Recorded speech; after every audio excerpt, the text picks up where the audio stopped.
इसको कहते हैं अंडर इनवॉइसिंग, और ये ट्रेडिंग के बिजनेस की शेयर रग होती है।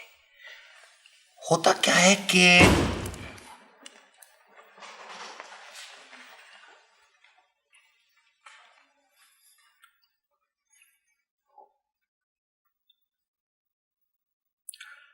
गालिबन आप मुझसे हाथ मिलाना पसंद नहीं करेंगे, सो मैं आपकी तरफ हाथ बढ़ाऊंगा भी नहीं।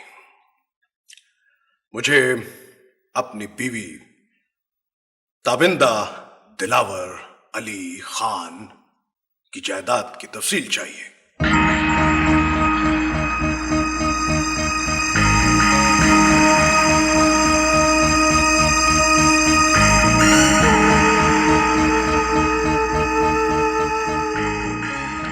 कमाली,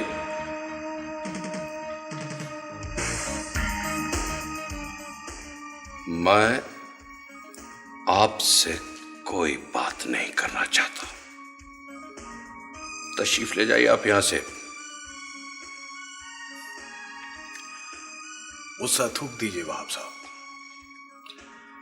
तबिंदा मुझे बता रही थी कि आप हाई ब्लड प्रेशर के मरीज हैं,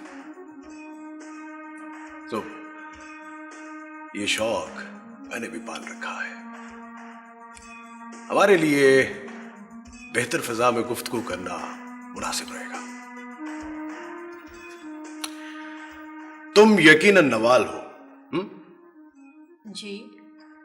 ताबिंदा तुम्हारा अच्छा जिक्र किया करती है। आओ ना, आज रात का खाना हमारे साथ खाओ। आखिर हम तुम्हारे दूल्हा भाई हैं। जी, मैं बेटा, तुम अपने कमरे में चलो, मैं जरा इनसे तन्हाई में बात करना चाहता हूं। Oh sure daddy. देखिए मिस्टर दिलावा, whosoever you are, आप अच्छी तरह जानते हैं जो ताबिंदा ने किया, मैं उससे खुश नहीं हूं। वो बेवकूफ लड़की नहीं जानती कि बहरहाल मैं किसी बहस में नहीं पड़ना चाहता। रहा मेरी जायदाद में उसके हिस्से का सवाल, तो ये मर्जी है मेरी। मैं जिसको जो चाहूं, जितना चाहूं दे दूं। And you are simply nobody to question about it.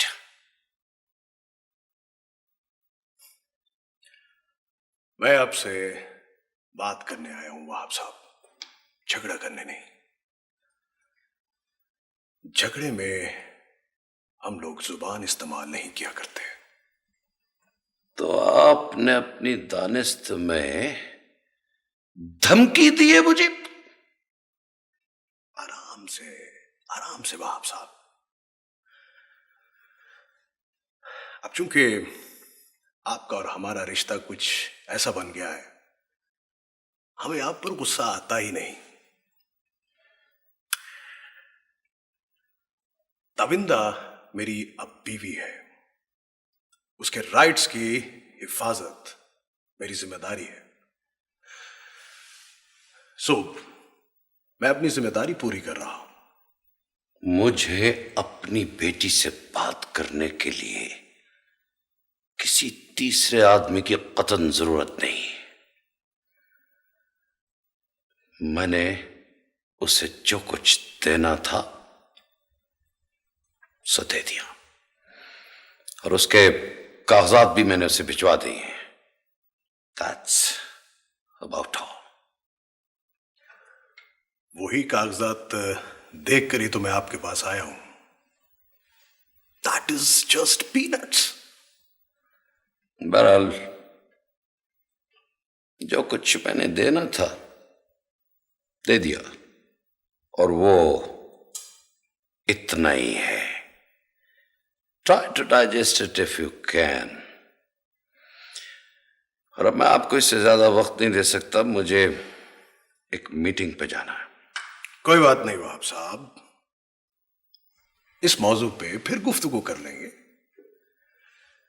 एक मशवरा दूं आपको, एक आदत है, बहुत बुरी आदत है, याददाश्त बहुत अच्छी है मेरी,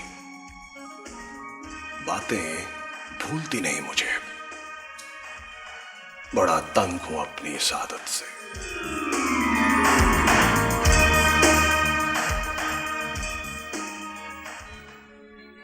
अब तुम ही बताओ कि मैं क्या करूं। फिर मैं तो तुम्हें यही मशवरा दूंगा कि तुमने जो भी करना है अपने बाबा को बता के, उनसे पूछ के करो। डैडी बहुत अपसेट है।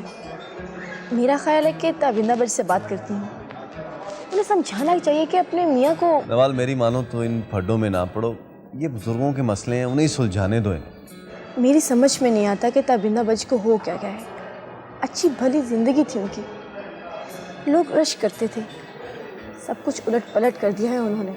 ये सारा चक्कर मेरी समझ में नहीं है। कितनी देर रही तुम्हारी सिस्टर की पहली शादी? 7 साल। बहुत अरसा होता है एक दूसरे को समझने के लिए, अंडरस्टैंडिंग के लिए। ठीक ठाक चल रहे थे दोनों, दुनिया की हर सहूलत मुयस्सर थी उन्हें। दोपहर के बाद तो दिन चढ़ता था उनका, ना कोई रोक ना कोई टोक। पता नहीं फिर क्या हो गया। बच्चे कितने हैं तुम्हारी बहन के? बच्चे नहीं हैं, अगर बच्चे होते तो शायद ये नौबत ना आती। लेकिन दूसरी तरफ देखो, सरदार दिलावर के जवान बच्चे हैं।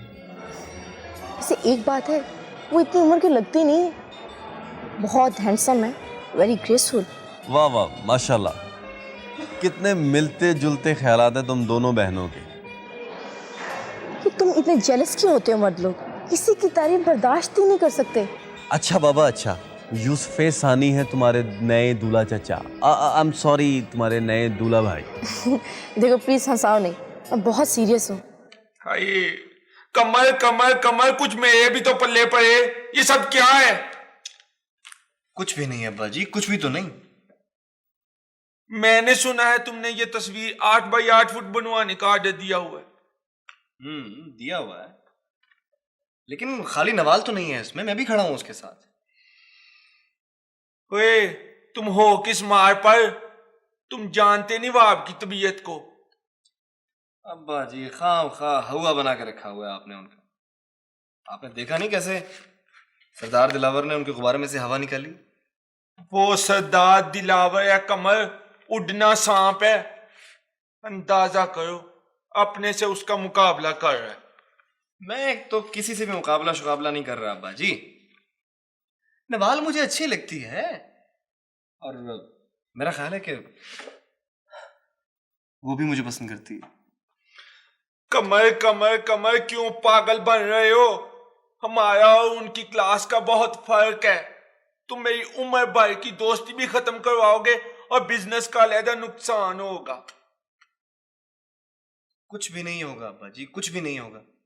बस ये जीशान जरा बीच में से हट जाए, फिर आप देखें मैं क्या करता हूं। जीशान जो है ये वही लड़का है ना, वो जो नवाल के साथ कंप्यूटर में पढ़ता है, लेकिन ये तो खुद रियायती फीस पर पढ़ता है।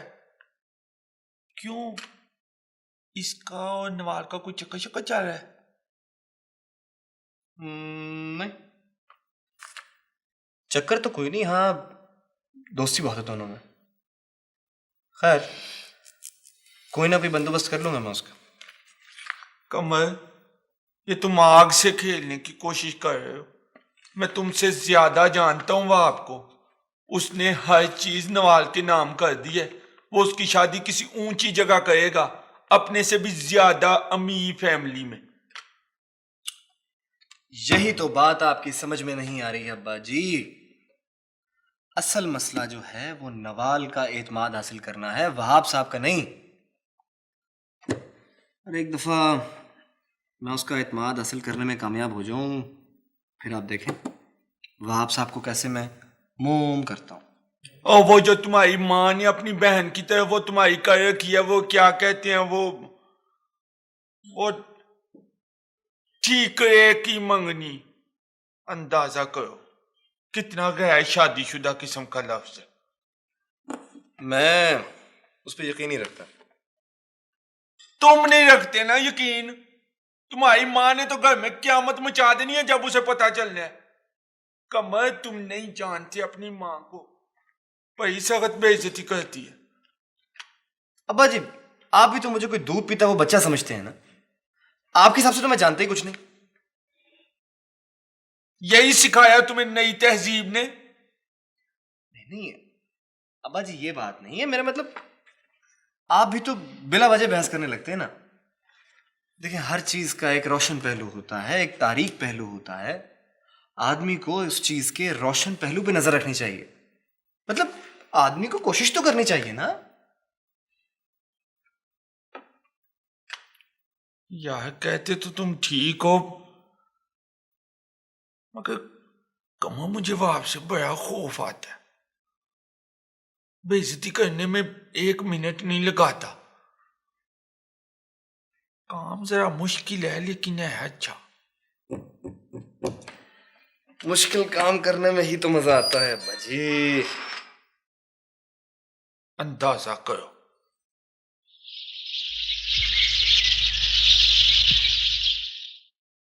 मेरी तो कुछ समझ में नहीं आता मुसव्विर भाई। अखबारों में रोज अजीब अजीब मजमून छप रहे हैं, मगर बाबा जान को कोई परवाह ही नहीं।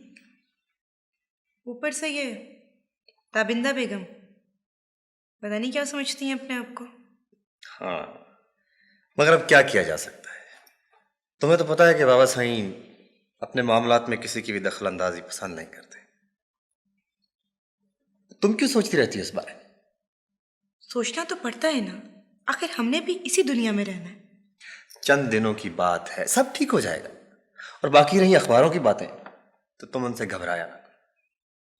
सियासतदान की तो जिंदगी ही अखबार की सुर्खियों में होती है। वैसे भी कितने ऐसे लोग हैं जिनकी सारी उम्र सिर्फ अखबारों में बयान ही छपवाते गुजरी। मगर बाबा जान का ये रोज रोज जमातें बदलना। तो बाबा, इस मुल्क में सब चलता है। तुम देखती नहीं कैसे कुछ लोग हर संजीदा मामले पर जुगतें करते हैं, नित नई पेशीन गोइयां करते हैं, हर चीज का खुल्लम खुल्ला मजाक उड़ाते हैं, मगर उन्हें कोई पूछने वाला नहीं। उल्टा अखबार वाले पहले सफे पर उनके बयान छापते हैं। फिर भी मुझे अच्छा नहीं लगता ये सब। अब कल को लोग आपके बारे में भी तरह तरह की बातें लिखेंगे। हमें क्या फर्क पड़ता है इससे। सलाम साईं। आओ भी हिदायत, कैसे है? फरहान को लेने आया हूं साईं। सरदार साहब ने याद किया। क्यों? वो जी, उसका कोई बयान वगैरह कलमबंद करवाना है जी। किस सिलसिले में? वो जी, आपके बारे में जी।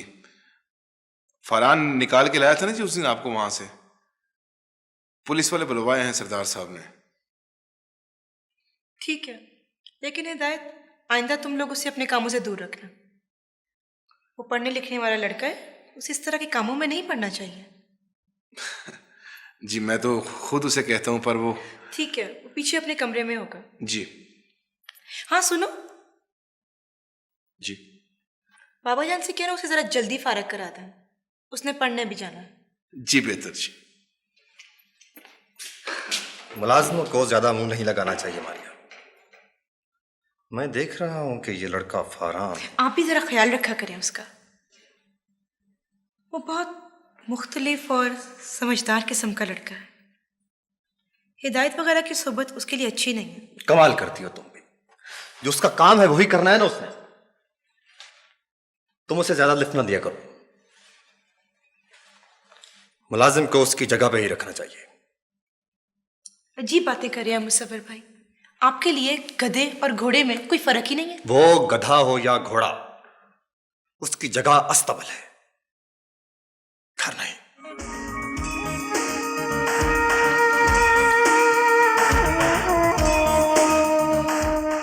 सच्ची बात तो यह है एहसान साहब, मेरी खुद समझ में नहीं आ रहा कि मैं क्या करूं।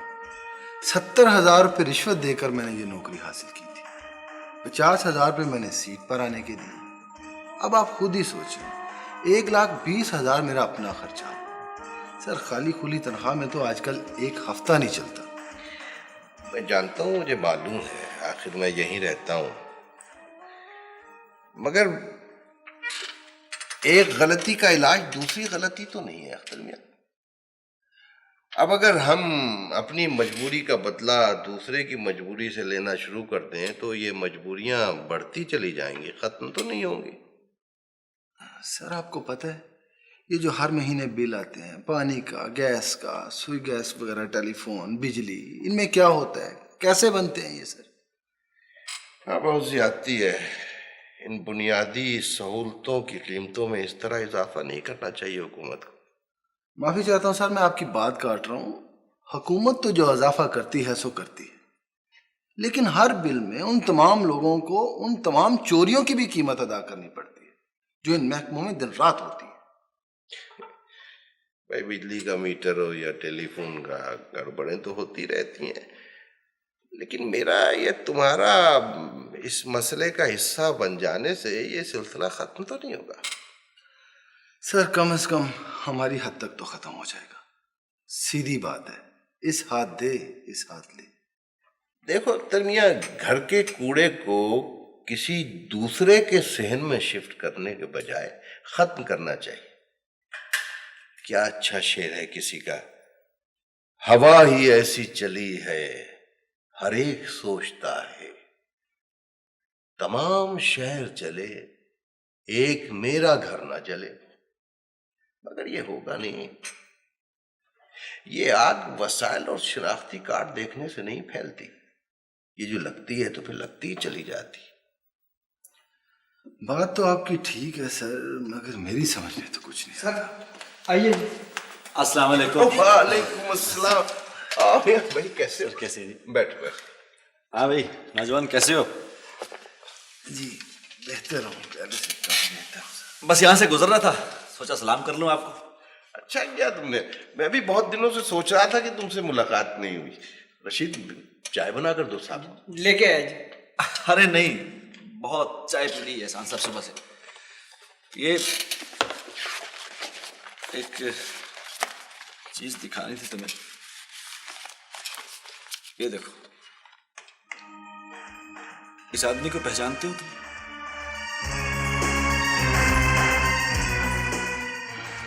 जी हाँ, ये मेहरबानी इसी की दी हुई। जानते हो ये कौन है? ये सरदार दिलावर का गनमैन है। पुलिस को बहुत से मुकदमात में मतलूब है। अरे तो तुम पकड़ते क्यों नहीं इसे? पकड़ूंगा, पकड़ूंगा, मैं तो जरूर पकड़ूंगा इन्हें। मगर एहसान साहब, मसला सिर्फ इन्हें गिरफ्तार करना नहीं है, ये तो कारिंदे हैं। असल बात है इनके मालिकों पे हाथ डालना। जब तक चोर के साथ चोर की मां को ना पकड़ा जाए, कुछ होगा नहीं सर। भाई तो उन लोगों को आप गिरफ्तार करें, क्या वो सब कमबख्त कानून से बालातर हैं? हैं तो नहीं, लेकिन हो जाते हैं अपनी ताकत, दौलत, सियासत और रसूख की वजह से। वाह, शेख सादी ने कई सौ साल पहले कहा था, ये अजीब शहर है, यहां कुत्ते तो आजाद फिर रहे हैं और पत्थरों को बांध कर रखा हुआ है। मेरी समझ में नहीं आता क्या तरक्की की है इस दुनिया में। बहरहाल एहसान साहब, मैंने तो तहिया कर लिया है, जब तक ये वर्दी मेरे तन पे मौजूद है, मैं इसकी अपनी हद तक हिफाजत करूंगा, चाहे कुछ भी हो। मगर मैं इस आदमी को कल तक गिरफ्तार कर लूंगा। तुम्हारी गवाही की जरूरत पड़ेगी मुझे, दोगे? अगर आप अपने इस एडवेंचर में मेरी कुछ बची खुची हड्डियां और तड़वाना चाहते हैं तो चलिए, यूं ही सही।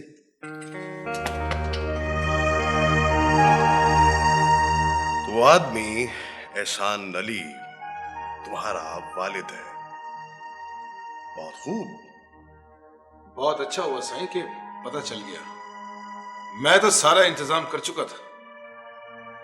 बड़ी मंदी बात हो जानी थी साईं। अच्छा, अब क्या चाहते हो तुम? समझाओ ना अपने वालिद साहब को। वो नहीं मानेंगे सर। होते हैं ऐसे लोग। अगरचे मेरी आज तक समझ में ये बात नहीं आई कि ये लोग ऐसा क्यों करते हैं। क्या मिल जाता इन्हें हराम मौत मरने से। लेकिन खैर, अब चूंकि तुम हो बीच में तो कुछ ना कुछ तो करना पड़ेगा। ठीक है, तुम लोग जाओ, मैं कुछ और इंतजाम कर लूंगा। साईं,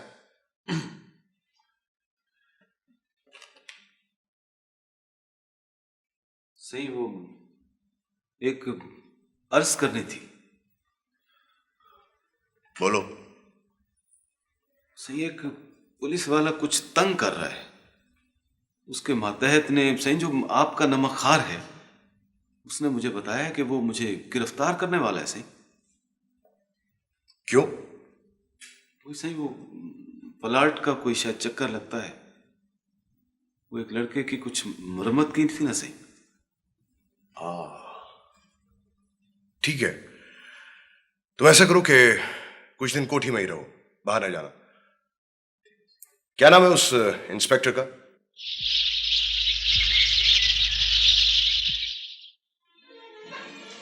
एक तो तुम हर बात को अपने सर पे सवार कर लेती हो। कुछ नहीं होगा, कोई कयामत नहीं आ जाएगी। काश मुझ में भी तुम्हारे जितना कॉन्फिडेंस होता। कॉन्फिडेंस नहीं है तो पैदा करो। काश पे न मत लगे रहो। काश मुझ में ये होता तो काश मुझ में वो होता। मुझे वैसे पता नहीं था कि ये सज्जाद परवेज इतना छिछोरा निकलेगा। पता नहीं क्यों नहीं पता था तुम्हें? समझ नहीं आती। ऐसे आदमी को तो मुँह ही नहीं लगना चाहिए। अच्छा प्लीज़ तविंदा, अब उससे पीछा छुड़ाने की कोई तदबीर बताओ। ईमान से मैं बहुत परेशान हूँ। और वैसे भी तुम्हें मेरे मियाँ का तो पता है कि वो माफ़ करना, वो भी किसी से कम नहीं। कटी हुई पतंग की तरह सारे शहर में डोलता फिरता है। ठीक है, मगर मर्दों को कौन पूछता है? घूम फिर कर शामत तो हमारी ही आती है ना। क्यों हम औरतों की शामत आती? क्यों नहीं कोई पूछता ऐसे मर्दों को? ऐसे मर्द क्या डायरेक्ट आसमान से उतरे हैं? तविंदा, ये मुआशरा भी तो देखा, यही कमज़ोरी है हम लोग को। खुद सर पे चढ़ा रखा है हमने इन लोगों को। ये इक्वल राइट्स का ज़माना है और राइट्स माने नहीं जाते, मनवाए जाते हैं।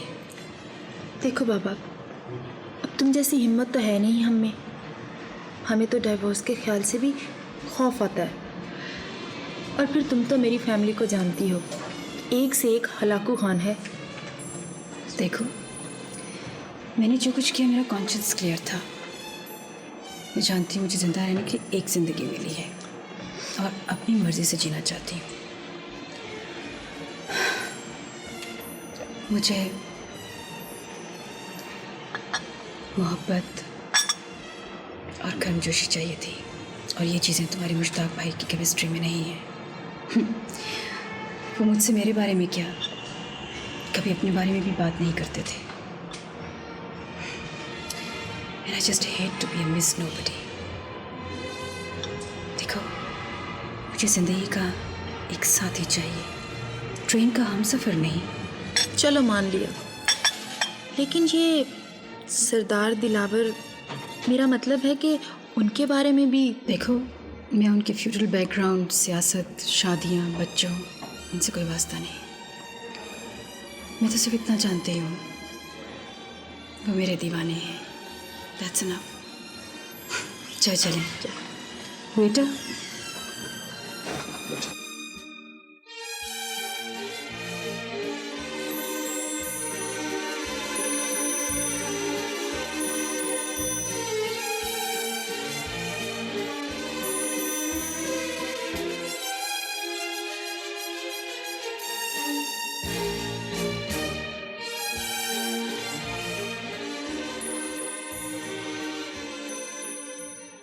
अस्सलाम वालेकुम। कैसी हैं आप मिसेस दाविंदा? माफ़ कीजिएगा, शादी की मुबारकबाद नहीं दे सका, कुछ मसरूफियत ऐसी रही, फिर आपका नया नंबर भी फ़ोन का मालूम नहीं था मुझे। सरदार दिलावर का नंबर ढूंढने में आपको प्रॉब्लम हो, ताज्जुब है। दरअसल वो आपके घर फ़ोन किया तो पता चला कि आप यहीं आई हुई हैं, तो मैंने सोचा चलो वहीं मिल लेते हैं। तो आप गाड़ी यहीं रहने दें? छारा मेरे साथ जा रही है। क्या फ़र्क पड़ता है, जाना तो एक ही जगह है, आपकी गाड़ी में ना सही मेरी गाड़ी में सही। और फिर एक दो ज़रूरी बातें भी करनी हैं इनसे। I hope you will excuse अस। देखिए सजाद साहब, आपके लिए यही बेहतर है कि आप जहानारा का पीछा छोड़ दें। जो चक्कर आप चला रहे हैं ना, ये आपको बहुत महंगा पड़ेगा। कैसा चक्कर? क्या क्या कह रही हैं आप? इतने भोले मत बनिए, जहानारा ने मुझे सब कुछ बता दिया है। और मत भूलिए कि इस ब्लैकमेलिंग में जितना नुकसान जहानारा का हो सकता है, उससे ज़्यादा आपका हो सकता है। मैं कुछ समझा नहीं कि आप क्या कह रही हैं। हम तो सिर्फ दोस्त हैं बस, और कुछ नहीं। मैंने आपसे कहा ना, माजी में जो कुछ भी हो गया सो हो गया। आप लोग कितने और कैसे दोस्त थे, फॉरगेट अबाउट दैट। आइंदा अगर आपने जहानारा को परेशान करने की कोशिश की तो नताइज की सारी जिम्मेदारी आपके सर होगी। चलो जहानारा।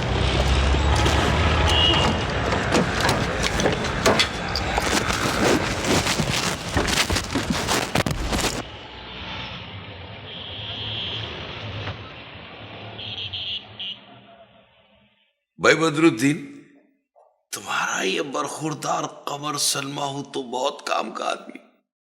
इसके पास तो बहुत नाक है बिजनेस का, आइडियाज हैं इसके पास। मेरा बेटा है, अंदाजा करो। आप तो मुझे शर्मिंदा कर रहे हैं। शर्मिंदा तो हमें और बदरुद्दीन को होना चाहिए बेटा, जो अब तक तुम्हें बच्चे ही समझते रहे। और तुम्हारी वो बात बहुत पसंद आई कि 21वीं सदी का मुकाबला 20वीं सदी की सोच से नहीं किया जा सकता। वाह, है ना बदरुद्दीन? लो बताओ, 18वीं सदी गुजरी और तुम लोग 21वीं सदी की बातें कर रहे हो। अपनी पब्लिक के जहनों को समझो, उसकी तालीम देखो, उसकी सोच देखो, उसके ख्यालात को समझो। इतना तेज ना भागो कि अकेले ही रह जाओ और फिर डरते हो कि इधर उधर से जीनी ना निकल आए। ये स्पेस एज है बाजी, टेक्नोलॉजी के एक्सप्लोजन का जमाना है ये। अब हम ये इन रेड़ों पे या गड्ढों पे बैठ के तो उसके साथ नहीं चल सकते ना अंकल। बात ये कि हमें कॉन्सेप्ट्स बदलने होंगे अपने लोगों के। कमर कमर कमर, ये कॉन्सेप्ट्स को कपड़े नहीं है कि पर्दे के पीछे जाके बदल के वापस आ जाओ। इसके लिए बहुत टाइम चाहिए, बहुत वक्त लगता है, ये ज़हनी काम है। वैसे बदरुद्दीन, जो कुछ भी है, मुझे कमर की बातें बहुत पसंद आई। बेटा तुम आया करो मेरे पास, तुम्हारे बाबा की मशीन तो कंडम हो गई। सफेद बालों पे काले बालों को तरजीह दे रहा है। वहां अब तुम्हें पता है, तजर्बे का कोई नेमुल बदल नहीं होता है बदरुद्दीन, होता है। और उसे कहते हैं फ्रेश आइडियाज। अरे भाई ये कमाली साहब, आपकी आसान उर्दू में फ्रेश आइडियाज को क्या कहेंगे भला? आप इसे ख्याल ताज़ा कह सकते हैं, जोदत फिक्र भी कहा जा सकता है, शऊर की ताज़ा कारी, और मेरा मतलब है इसके बहुत से तलाज़मे हैं। अंकल अंदाजा करें, खुद ही करो। प्लीज डैडी मत टोका करें कमाली साहब को। इतने मजे मजे के लफ्ज बोलते हैं ना ये। मेरी वोकैबुलरी में तो बहुत इजाफा होता है इनसे बातें करके। तौबा, ये इंग्लिश मीडियम स्कूल तो बच्चों की उर्दू की जड़ों में बैठ गए हैं। अब ये कमर जो है, इसे अभी तक 89 और 79 का फर्क नहीं मालूम। पूछ लो इसे। मुझे पता है अब्बा जी, पता है। बताओ। अंकल, 89 जो है वो 89 को कहते हैं और 79 जो है वो 79 को कहा जाता है, इसने भी उल्ट बोल के। नवासी, उनासी, उनासी, नवासी, यही होता है कमली, क्यों? मेरी नाचीज राय में आप और कमर साहब का इस्तंताज मबनी बर हकीकत है। यार ये इस मनाज को रोको यार। इस्तंताज। अच्छा सर। और क़िबला बदरुद्दीन साहब एक शुमारियाती गलती के मुर्तकिब हो रहे। अंदाजा करो ये कितने मुश्किल मुश्किल लफ्ज कितनी आसानी से बोल लेता है। अच्छा uncle, if you don't mind तो मैं मिस नवाल के साथ वो टीवी चैनल वाला आइडिया डिस्कस कर लूं? Why not बेटा, why not? नवाल, कमर के पास बहुत अच्छे अच्छे आइडियाज हैं। तुम पहले वो इनसे सुन लो और फिर मुझे अपना ओपिनियन दो, राइट? जी। क्या अर्ज करूं एहसान साहब, आपकी शख्सियत से कुछ ऐसी अकीदत सी हो गई है कि बस जी चाहता है कि आपके कदमों में बैठा रहूं हर वक्त। अरे सज्जाद साहब, क्यों शर्मिंदा करते हैं आप? मिस शाहीन, आप बहुत खुश नसीब हैं। एहसान साहब की बातें दिन रात सुनने को मिलती हैं। भाई मैं तो इस बात का बहुत ही कायल हूँ कि खून का असर इंसान के आदात और खसाइल पर बहुत गहरा होता है। अब देखिए ना एहसान साहब कि मिस शाहीन की तबीयत बिल्कुल आप पर गई है। और आपके वालिद साहब क्या करते थे? वो जी वो आड़ती थे, मंडी में अपने ट्रक श्रक थे। हाँ। अच्छा अच्छा, तभी आपका जहन कारोबारी है। अरे माहिन बेटा, कहाँ थी तुम? इतनी देर से सज्जाद साहब आए हुए हैं, कुछ चाय वगैरह का बंदोबस्त करो। जी वो हमसायों के यहाँ फोन करने गई थी, अभी बनाती हूँ।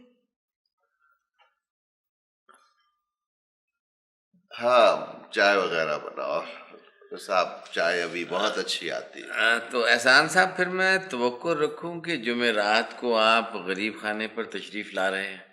देखिए सज्जाद साहब, बात ये कुछ मुनासिब सा नहीं लगता।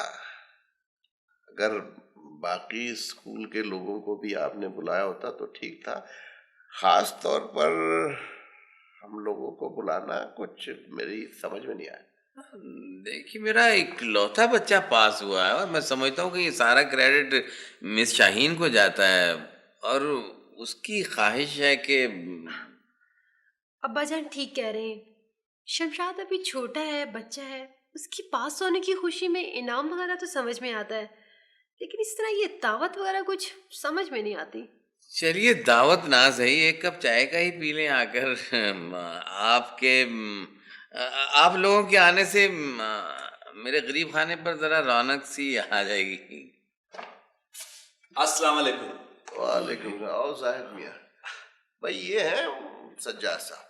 अच्छा अच्छा अच्छा अच्छा, बड़ी खुशी हुई जी आपसे मिलकर। बहुत खुशी हुई। मुझे जाहिद कहते हैं, ऐसा जो हूँ इस इलाके का। जी जी। एहसान साहब का न्यासमंद हूँ। एहसान साहब, आज एक अजीब किस्सा हुआ जी।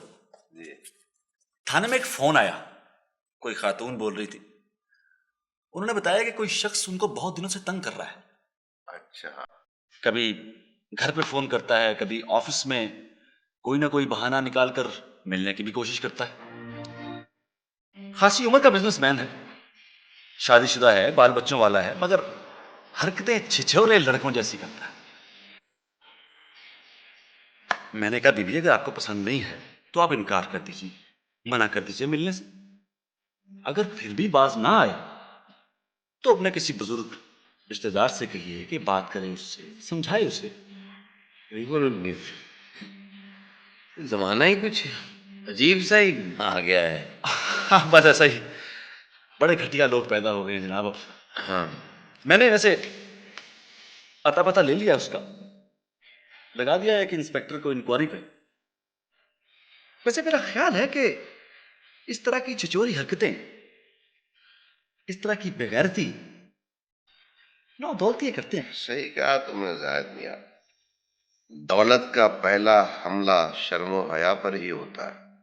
अगर मेरा बस चले ना तो ऐसे लोगों को सारे बाजार जूते लगाओ। क्यों सजा साहब? जी बिल्कुल। मुझे वो कुछ जरूरी काम था, मैं अब इजाजत चाहता हूँ। जी इंशाल्लाह आपसे फिर मुलाकात होगी। हाँ जी। ये चाय आ रही।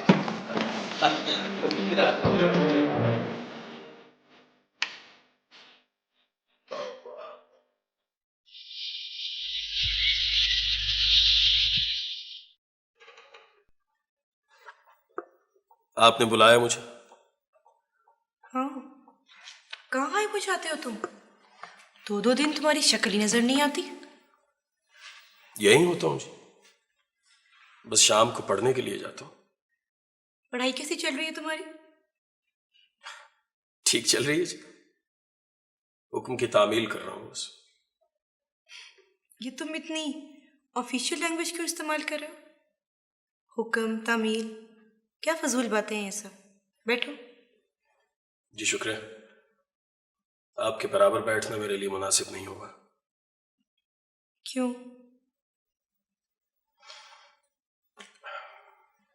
मारी अभी भी आप महसूस करें या ना करें,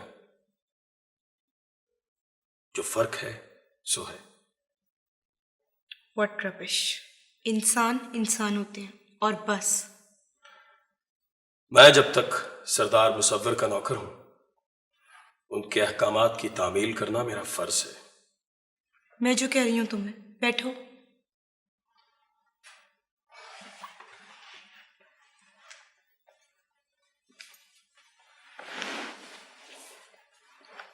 मुसव्विर भाई ने कुछ कहा है तुमसे? मना किया है उन्होंने? जबान से तो नहीं किया, लेकिन अक्लमंद के लिए इशारा ही काफी होता है। अक्लमंद?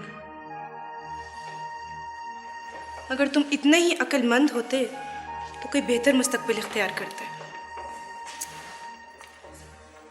यूं जाहिल और अनपढ़ लोगों की तरह पेशावर गनस्लिंगर ना बनता है। ठीक कह रही हैं आप। कुछ दिनों से मैं भी यही महसूस कर रहा हूं, यही सोच रहा हूं मैं यहां क्या कर रहा हूं, क्यों हूं यहां। लेकिन आपने कभी यह सोचा है कि मेरे सोचने ना सोचने से कोई फर्क नहीं पड़ेगा। जो मैं हूं और जो मेरे इर्द गिर्द है, ये मेरी कंपल्शन है, चॉइस नहीं। मैंने इसी में जीना मरना है, लेकिन तुम पर तो ऐसी कोई पाबंदी नहीं। बाज जंजीरें दिखाई नहीं देती। अगर तुम यहां रहोगे तो एक दिन तुम्हें वो जंजीरें दिखाई भी देने लगेंगी। यहां से चले जाओ फरहान।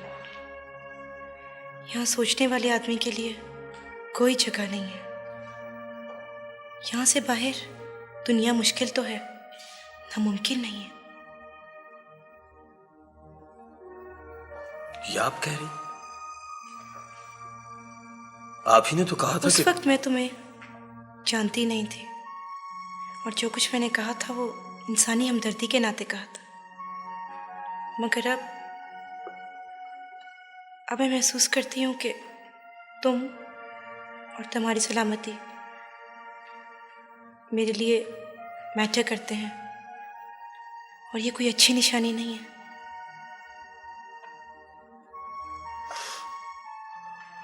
ठीक से समझ नहीं सका। बेहतर है तुम ना समझो, लेकिन यहाँ से चले जाओ अपने घर, अपने बहन भाइयों के पास। वहाँ रहोगे तो कोई ना कोई रास्ता मिल ही जाएगा।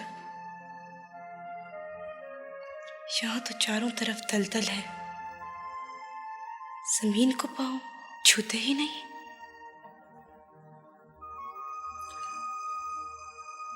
मेरे वालिद साहब को शायरी पढ़ने का बहुत शौक है। एक बार उनकी किसी किताब में मैंने एक शेर पढ़ा था, पता नहीं कैसे याद रह गया मुझे। कुछ यूं था कि वक्त खुश खुश काटने का मशवरा देते हुए रो पड़ा वो आप मुझको हौसला देते हुए।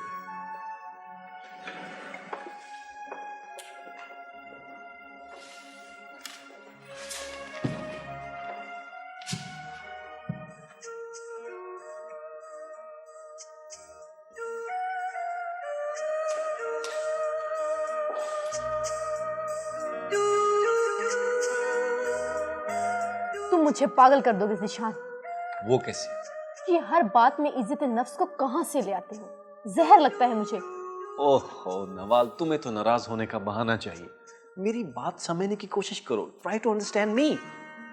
तुम्हारे लिए ये स्टडी एक मशगला है, शुगल है, लेकिन मुझे अपना मुस्तकबिल बनाना है इसमें। लिसन, देखो, अगर मैं तुम्हारे दफ्तर में जॉब करता हूँ सपोज, तो मैं पढ़ूंगा कैसे? कमर बता रहा था कि काम शुरू होने में 2 साल लगेंगे। उस वक्त तक तो तुम पार्ट टाइम तो कर ही सकते हो। नवाल, तुम सिर्फ किसी ना किसी तरीके से मेरी मदद करना चाहते हो और ये बात मुझे डिस्टर्ब करती है। अरे बाबा, काम लूंगी तुमसे।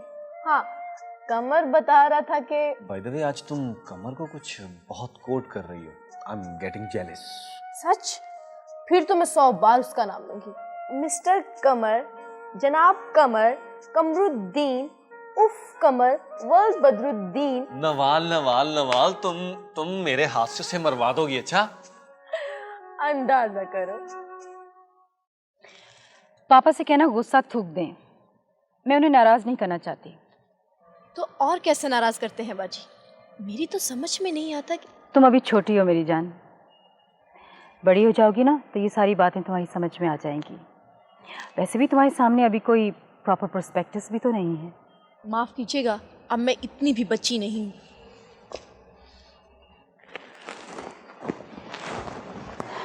कहा ना, कुछ बातें समझने के लिए एक खास उम्र की जरूरत होती है। जब तुम बड़ी हो जाओगी ना, सब समझ जाओगी। सो अभी तुम्हें कुछ देर इंतजार करना होगा। तो फिर आप भी इंतजार करें। डैडी इस वक्त आपकी बात समझने की मेंटल स्टेट में नहीं है। बहरहाल उनसे कहना सरदार साहब से ज़रा ठीक से मिले, वो बहुत ज़िद्दी हैं। कुछ करने की ठान लेना तो कर दिखाते हैं।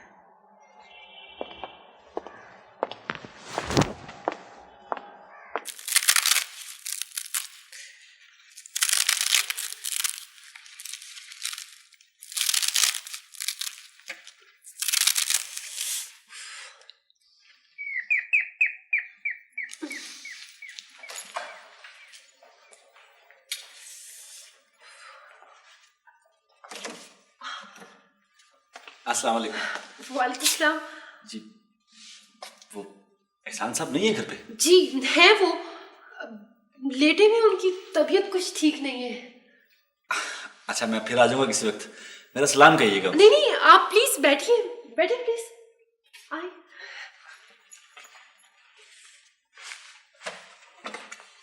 आइए ना please.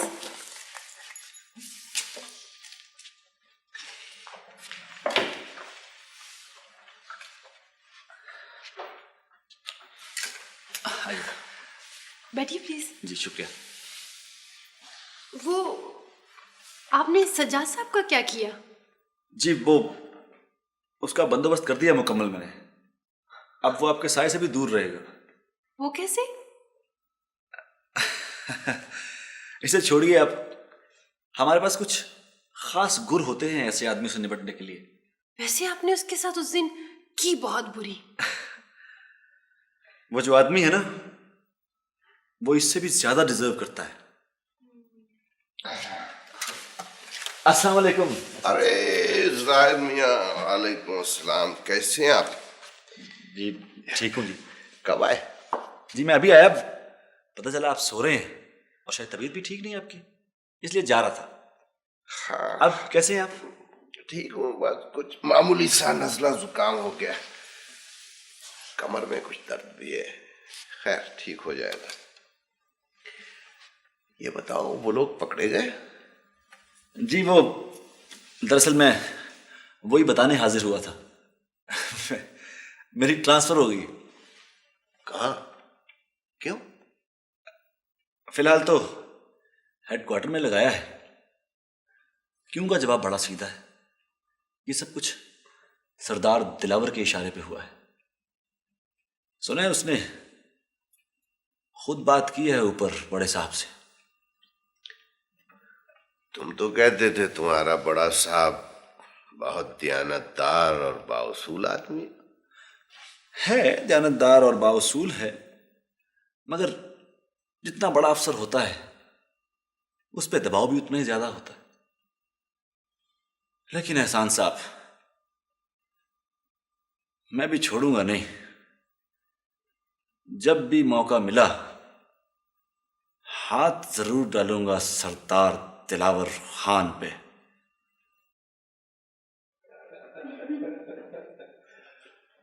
Well, the party was excellent. It was, no doubt. And you were looking superb. Thank you. So were you. Thank you. क्या ख्याल है? 2 बज गए हैं। सोना चाहिए। ठीक है, मुझे बहुत नींद आ रही है।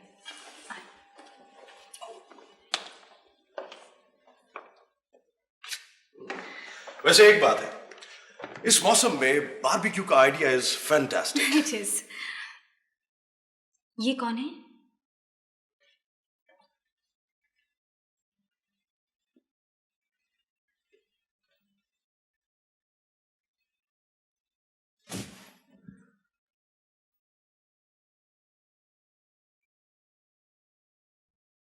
महापारा,